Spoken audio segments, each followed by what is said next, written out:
Welcome to Talking with Tech. I'm your host, Rachel Maddow, joined as always by Chris Bugaj. Hey, Chris. Hey, Rachel. How's it going?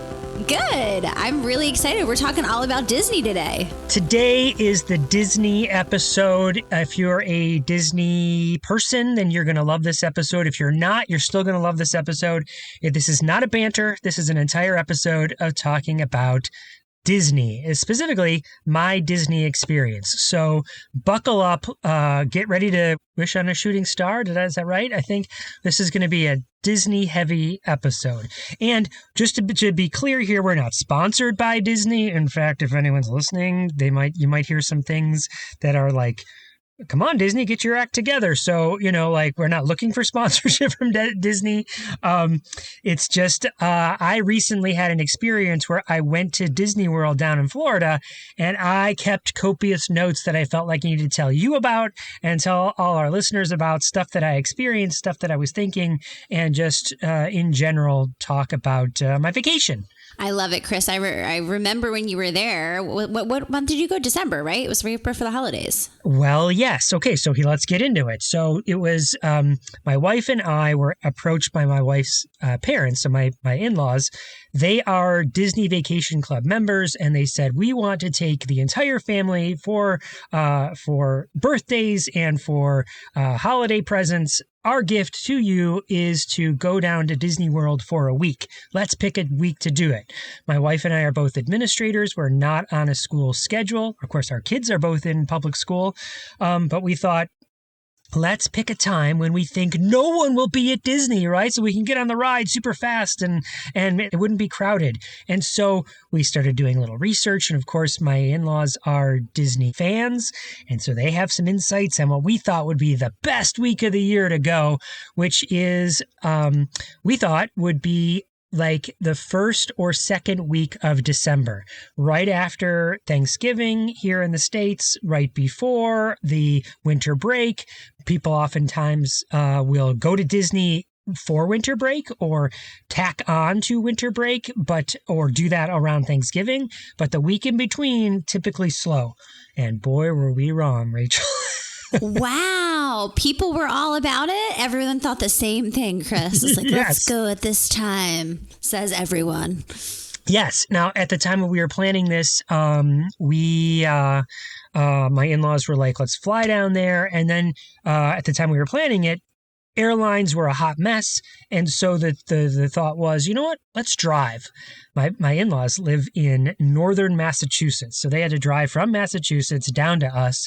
Then we got in this giant Suburban. My wife and I drove the rest of the way, all the way down to Florida. And we engaged in this Disney experience. And that brings me to kind of the first point that I want to make about the Disney experience is that, we stayed on the grounds. We were there for an entire week.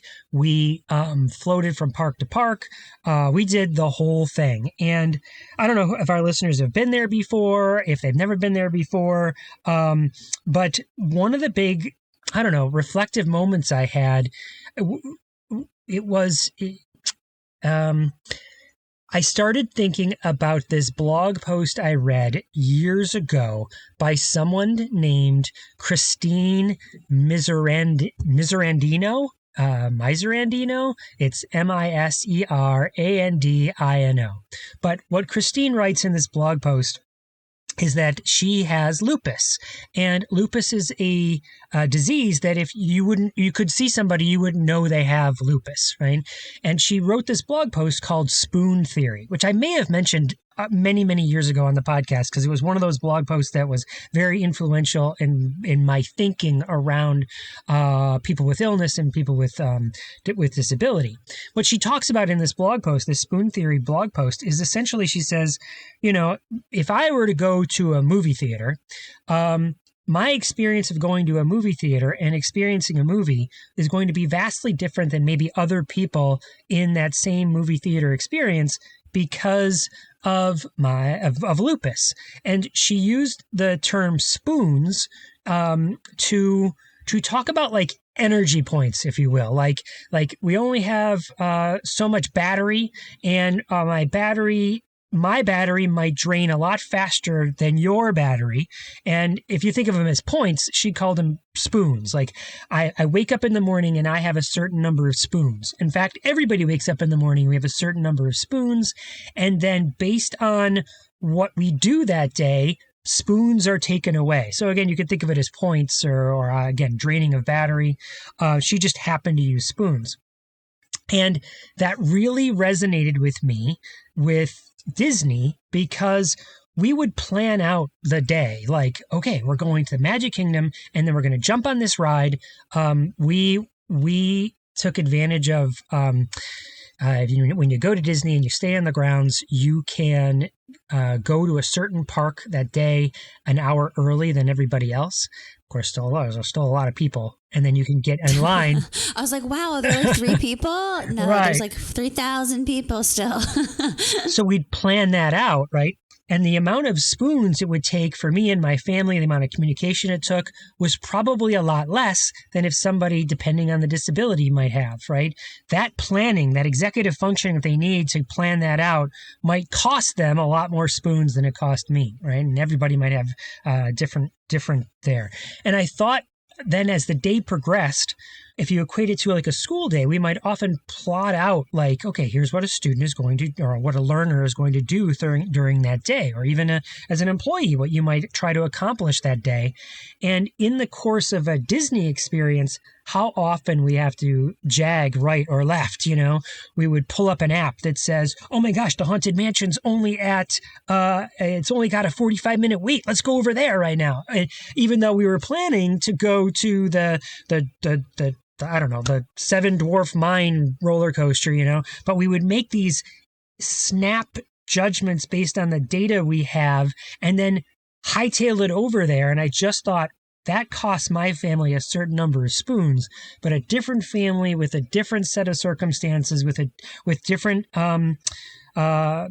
abilities, that might cost them a lot more spoons. Do you know what I mean? And so it just really got me reflecting on that concept of spoon theory, that how reactive I could be and how other people could be, and how appreciative of what my circumstances are, Yeah, I mean, it's interesting that you're talking about this idea of spoons because I always think about that with my students. So over the holiday break, I was seeing many of my students in the mornings, and usually I see them after school when I feel like they've lost all their spoons. And my kids were like saying so much more and so much more engaged. And I was like, oh man, like it's so unfortunate that I have to wait until the end of the day when they're tired and they've worked all day to be doing my therapy. So that is what this reminds me of, is just like thinking about our students.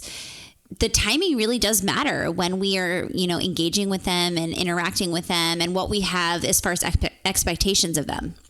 Just a side note there is a whole book called When by someone named Daniel Pink that talks about the power of when you want to do certain things. And so what you're saying there, I think there's actually science that sort of backs it up. He went and looked at the science behind when certain things, like he says, I would never go have surgery in the afternoon. I would always do it in the morning because there's a prevalency to make more mistakes in the afternoon than in the morning. And so he talks about, how the power of when you'd want to engage in certain activities. Fun fact, my mom, for years, most of her career was an operating room nurse. And she always said the same thing. She was like, do not get surgery anytime but the morning. You want to be the first one on the lineup. All right. So back to Disney here. The next point that I would like to talk about is our family decided to get what's called magic bands. Okay, so magic bands are these wrist bracelets that you pay for. And of course, they have different tiers. There's Magic Band, and then there's Magic Band Plus that gets you even more experiences. But these are these bands that you strap on your wrist. And I was impressed about how these magic bands could help with accessibility, meaning, these helped me get in. So you let's say we got off a ride, and you go, if you've ever been to an amusement park, you get off a ride and they have monitors there and you can see a picture of yourself. Well, again, my in-laws wanted to pony up for the extra cash. They got this photo booth experience. So all we had to do to get those pictures was scan our wristband on this little, I don't know, sensor. You know what I mean? It looked like in the way you might take your phone and pay for something, or you might use your credit card to tap, if you're familiar with that experience of paying for stuff. Same idea. You just slap your band on this thing, it would spin with a green light, and boom, now it's collected it to your cloud environment. Same way actually to get into the park is you slap this on the same thing and you put your fingerprint on it, and suddenly you're in. And I was just really impressed, and I really thought, where else could we use technology like this to get through doors, to pay for your lunch in school? It really got me thinking about how the technology around this magic band could be used to increase or improve accessibility for lots of people. And in fact, it doesn't even have to go on your wrist. I mean, I wore it on the wrist, but I've saw some people wear it around lanyards. And really, of course, it's Disney, so you could get different bands. So it's a microchip inside a thing that sort of looks like a watch, right? You can trade out the different bands and things like that. But it really thought, what a microchip that you could just tap, how much would that improve accessibility for people? Yeah, I mean, I think about that all the time when I'm like, at CVS or all these places that I'm like, ooh, what is this like new technology that this location has just installed?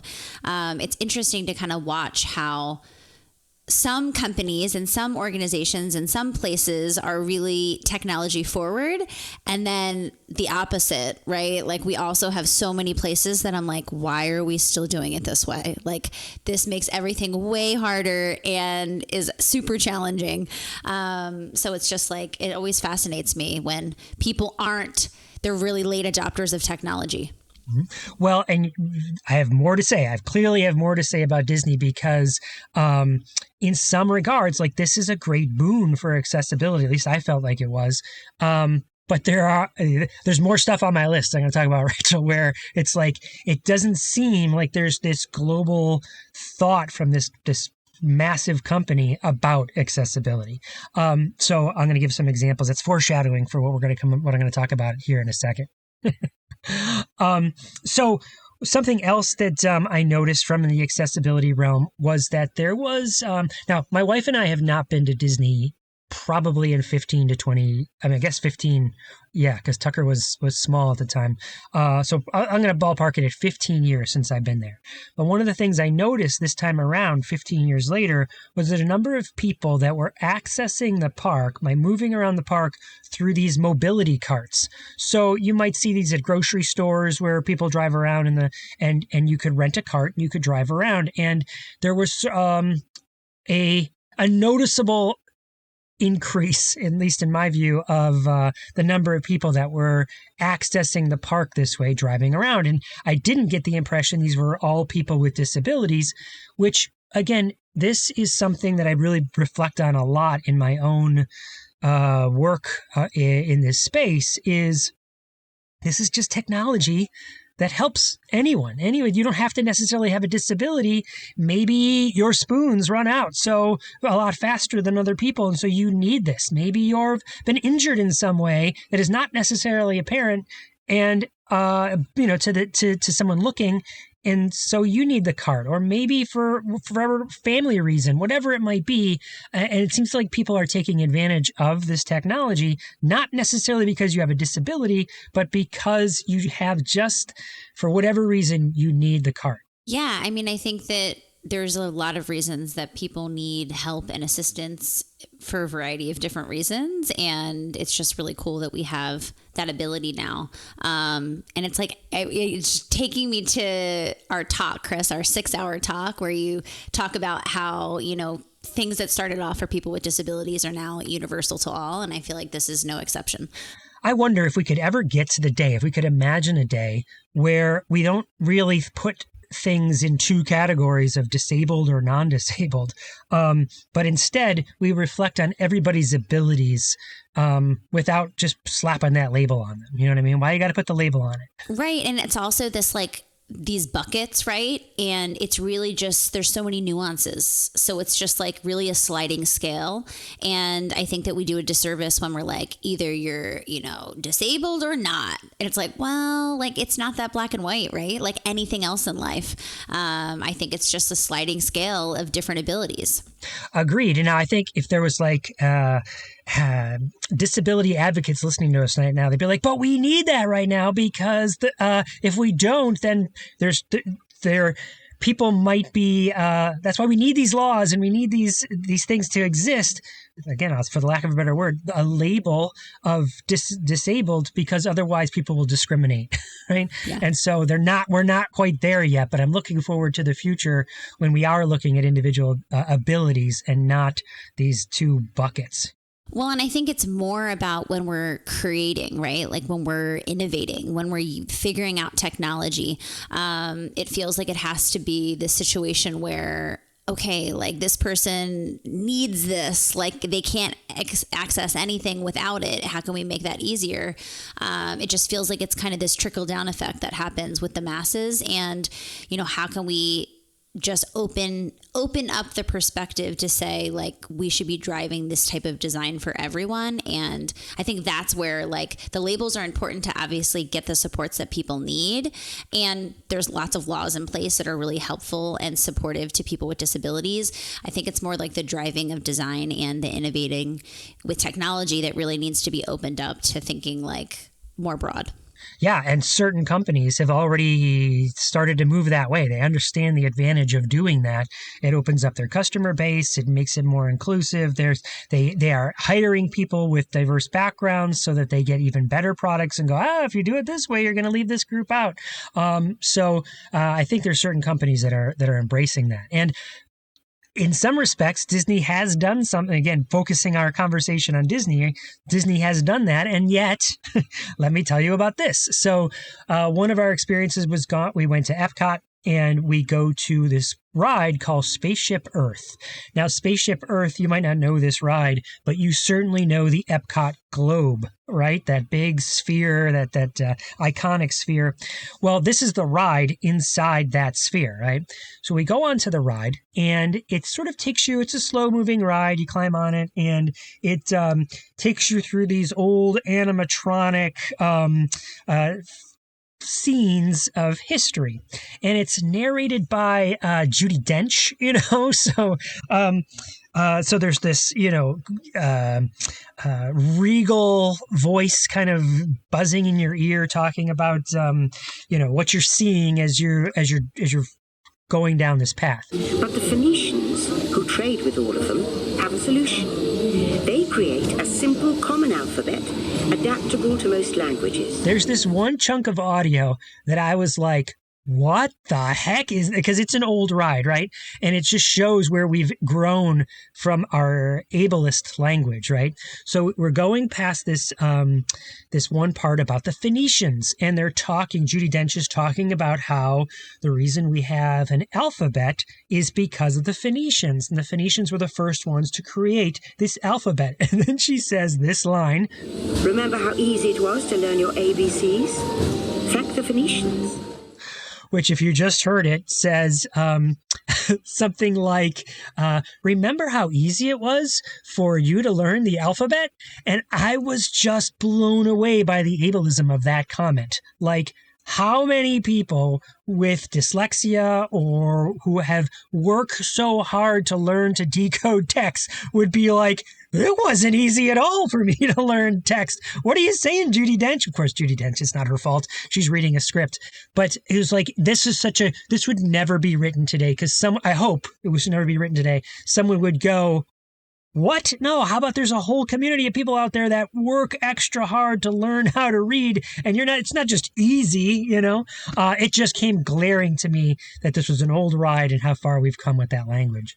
Yeah, that feels really alarming to hear in 2023. And I don't know how many people would be like, I live and work in this space and work with people trying to educate people around literacy. You know what I mean? So for me, it was glaring, but I wonder how many your typical person going to Disney was that going to raise hackles on the back of their neck. I don't know. Hopefully a lot, but I don't know. So in response to like that one moment, it really got me reflecting about the accessibility in general, about all of the rides and what we would experience kind of when you're waiting in line or as you go up to it. And one thing I noticed that was commonplace in you go to Disney, you eat a little bit, you go to the different restaurants. There were signs everywhere, and it was very in your face about being respectful around allergies. This is, peanut allergies. Whenever we sat down and we talked to a waiter or waitress, the service staff, that was clearly they had spent some time in training to remember to ask, all right, what allergies do we have at the table here? Okay, mango, like not even what you're going to order. Like that was one of the first questions they asked. And it was like, yes, that shows an effort to try and be inclusive. But also I thought because you probably don't want lawsuits, you probably don't want someone to have this major reaction. You know what I mean? There are health concerns rather than accessibility concerns around that question. But you could clearly see that there was effort put into the respectfulness around allergies. Yeah, I've worked with some students with very, very severe allergies to the point where they can't even be in the same room as something that touched a peanut or something like that. And my heart really goes out for those families and those kids because they have to be so hyper vigilant. And, we take for granted the fact that we can just go somewhere, get something, like it might have touched a peanut or a mango or whatever, and it doesn't, affect us and it's not life-threatening. So yeah, that really resonates because I've worked with families where it's just like we have to wash down all of the materials and just be very, very vigilant.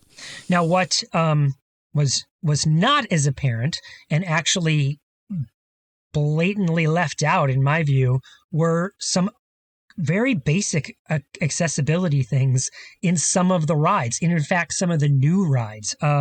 When we went there's a new ride in Epcot about Guardians of the Galaxy. And we rode that ride because we're huge Marvel fans. And of course we were going to ride that.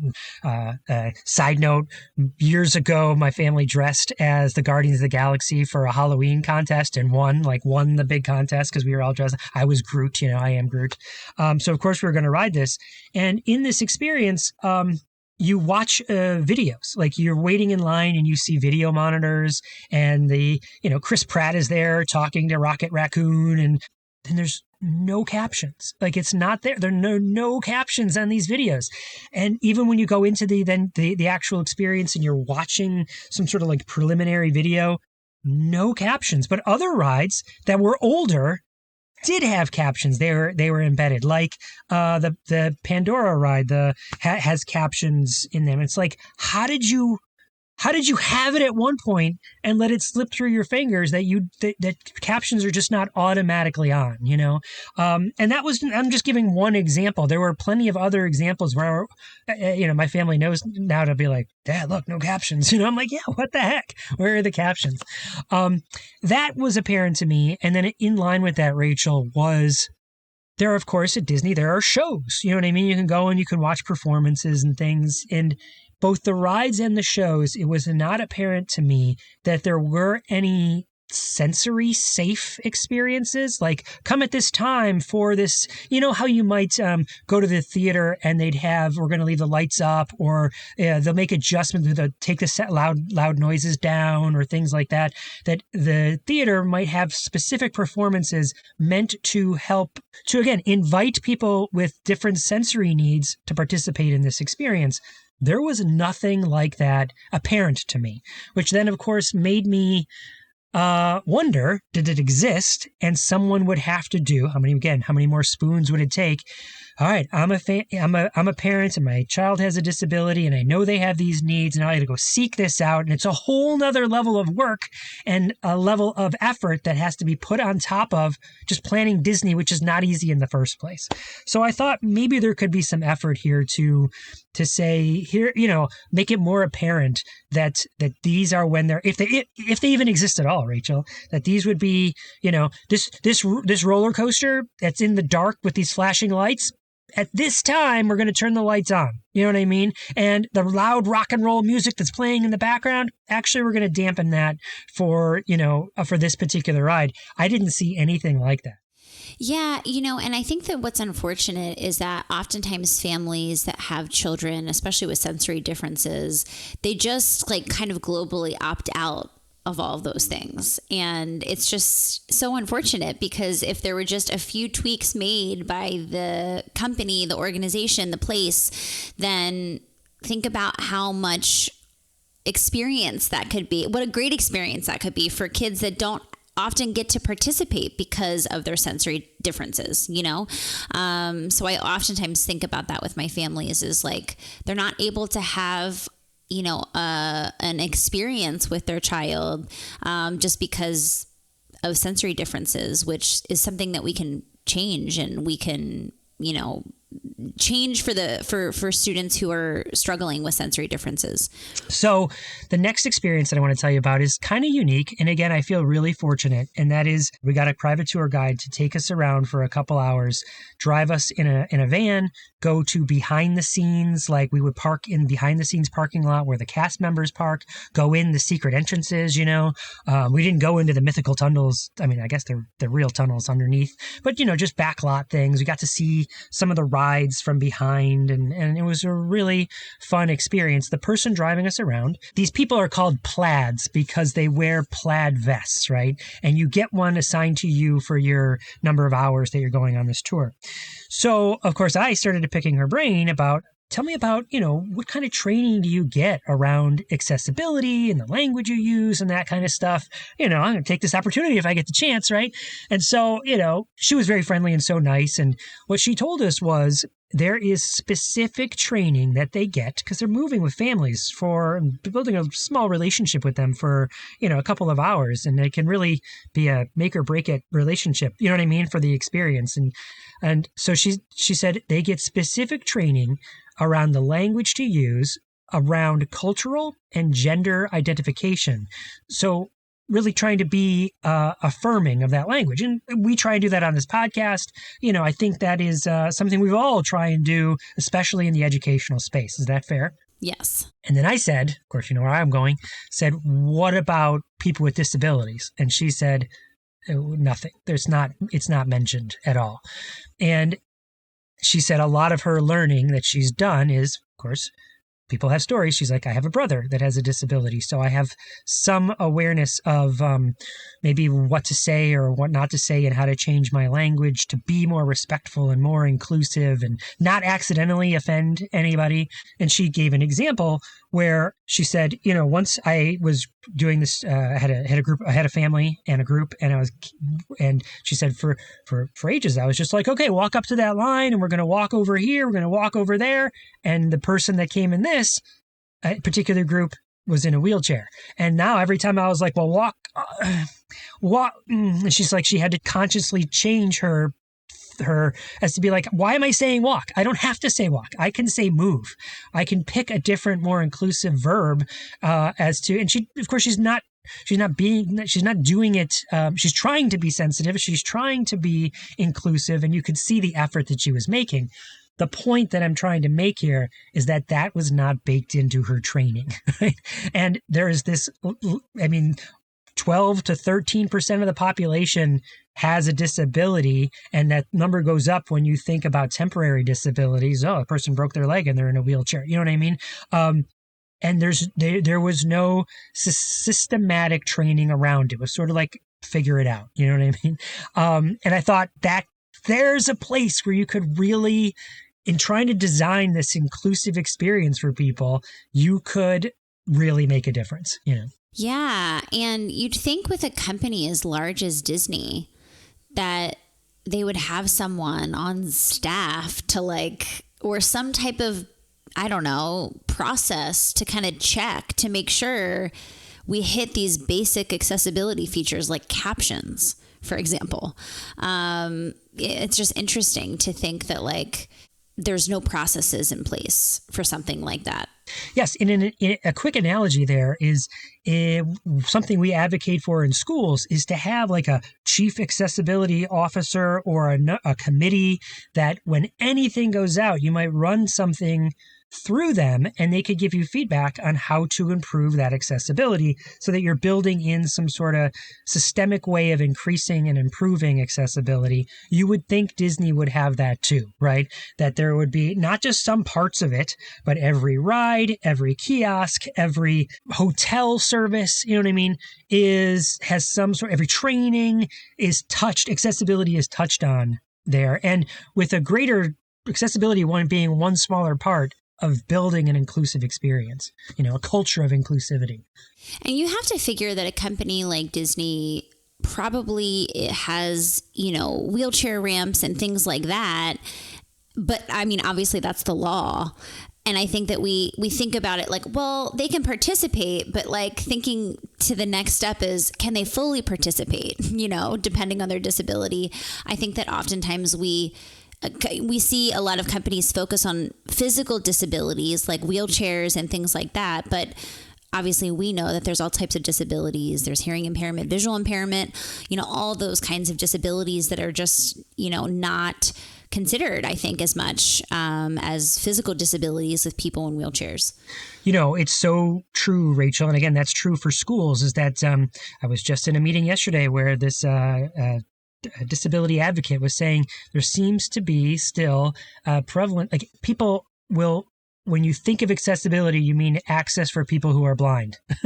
But that's like, there's not every disability. Again, a way that you could maybe educate people is by having people that are their specific job is to look at this and maybe even hire some people with disabilities themselves who can then reflect on it. Let me test this experience out or be on this committee or be the chief accessibility officer that has some experience where you don't, Yeah, I think that's really smart.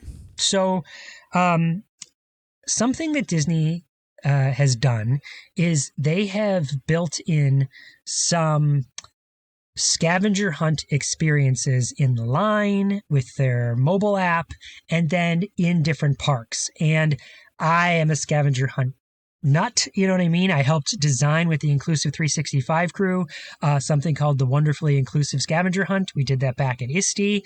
If you're in the Patreon, you've got links to it. And of course, we're doing that. We're going to do that at ATIA again. You were there when we did it in Indiana. I love scavenger hunts. I love doing scavenger hunts, and Disney has scavenger hunts. So when my family was in line at Space Mountain, one of the most famous rides at Disney. They have a number of codes printed all over the ride, the line leading up to the ride, where you could see these 4-digit codes painted someplace. And I'd be like, Tucker, there's one. He had the app. Maggie would be like, I see one, Dad, there's one on the floor. We missed it. And you could, and there's one behind that window. Do you see it? Like these obscure places, some were really obvious and some were more obscure. You plug them in and then it reveals some sort of experience on the mobile app, which it ate up time in the line. It gave us something to look for. Super fun. Again, you have to be able to see to be able to do it. But still, it was a fun way of killing time in the line and communication opportunities and all that, right? Same thing, same experience when we went to one of the rides in Pandora, which is the Avatar ride.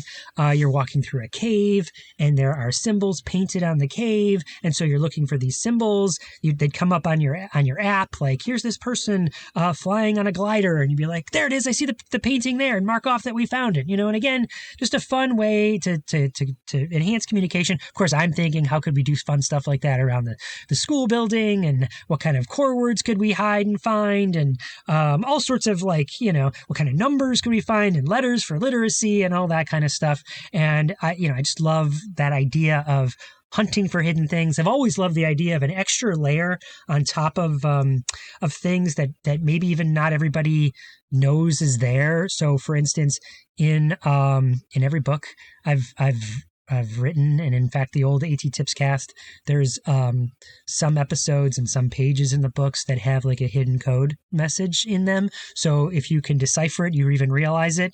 It's not absolutely necessary to engage in the experience, but if you do know the riddle, if you do see it, you're like, oh my gosh, how fun is that, In the same way, Rachel, if you've ever seen a movie and there's a phone number is displayed, or in the background there's a phone number or something, you're like, I wonder if that's a real phone number. You type it in, and there's a character that might talk to you, and they're like, oh my gosh, it's real, Or in the Marvel has done this recently with some of their shows where they'll hide QR codes in scenes, and so if you can't scan the QR code, you get like a free comic or something like that. So I just have always loved things like that, and Disney seemed to do that. Again, not super accessible, but it was super fun in thinking about how could we do this in an avenue for learners and of all ages, to build that in professional learning experiences like we did with the wonderfully inclusive scavenger hunt.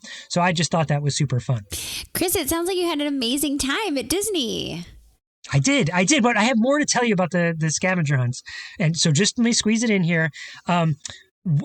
There was a QR code hunt in the Star Wars area where we go and you find these QR codes. So again, sort of like finding these same codes. I found that was super fun because, in every presentation we do, Rachel, it starts off, it has QR codes. We have QR codes to the Jamboards we use, and QR codes to the Padlets we use, and QR codes to get the slide deck, because it really helps with accessibility.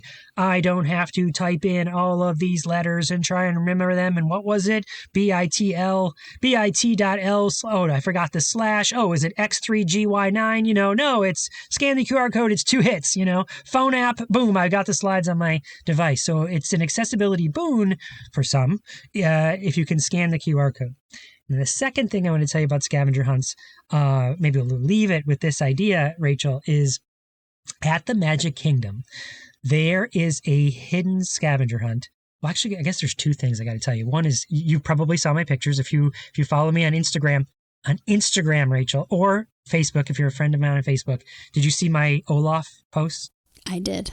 Yes. So there was a scavenger hunt where they had hidden a statue of Olaf in each of the different lands at Epcot. Epcot is this, if you've never been there, there's a giant circle around a lake, and it's got all of these different fake versions of countries, and they hid different Olafs, and my family was obligated with other things, and I was alone for a little time, and I went around and I found all these little Olafs and took pictures. So go look me up on Instagram to see my Olaf pictures.